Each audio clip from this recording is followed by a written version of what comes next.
This is the cover of my folding book about the Word.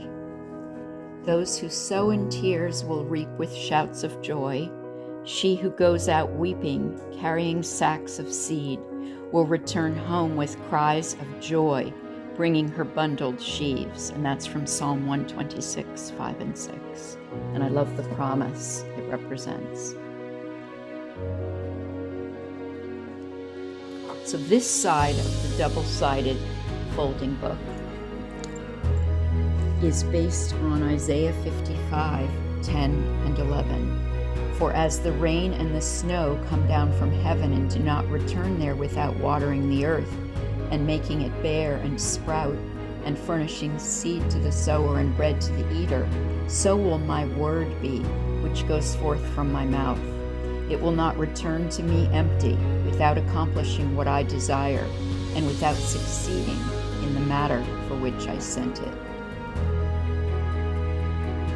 And I put that verse, that wonderful promise, into 8 other languages besides my native language, 8 languages which are very dear to me, because the people that use those languages are dear to me. So Nepali, Chaluba,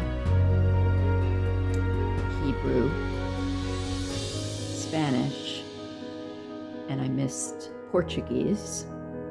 And then over here, Russian, French, and Farsi.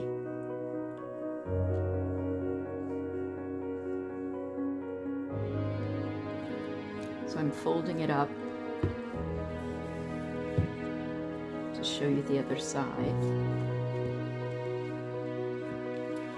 This is the lead page of the other side. In the beginning was the Word, and the Word was with God, and the Word was God. And the Word became flesh and made his dwelling among us, and we saw his glory, the glory as of the Father's only Son, full of grace and truth.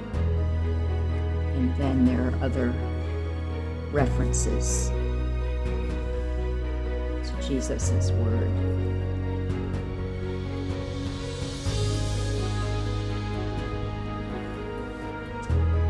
In this first one, the structure is my representation of the former Japanese tea house at Smith College, which is a few blocks from me, and where I and my family spent many hours walking, looking at, sitting in.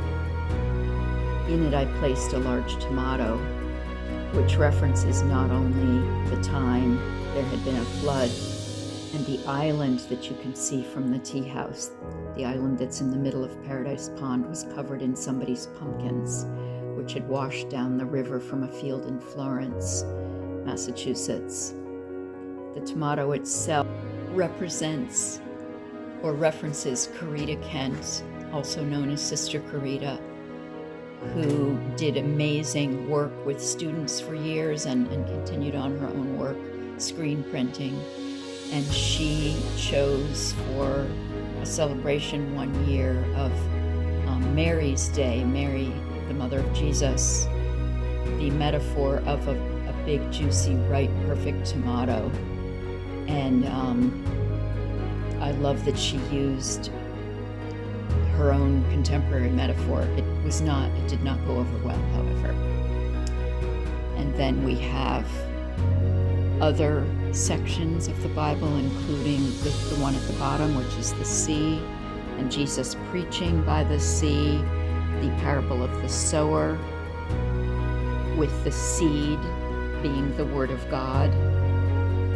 And some people think it should be called the parable of the soils because it was the different locations of the planting that made all the difference.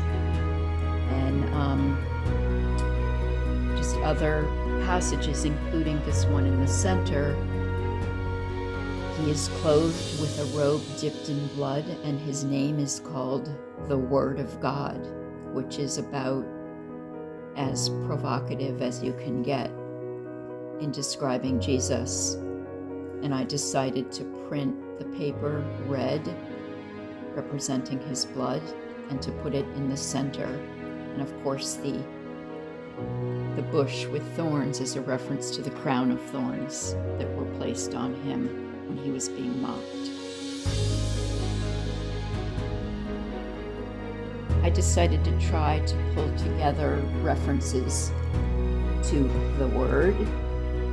I've been making handmade books for a number of years now and love folding books because I like the element of surprise partly and the physicality of opening the books and moving them around and being able to have different surfaces show at different times.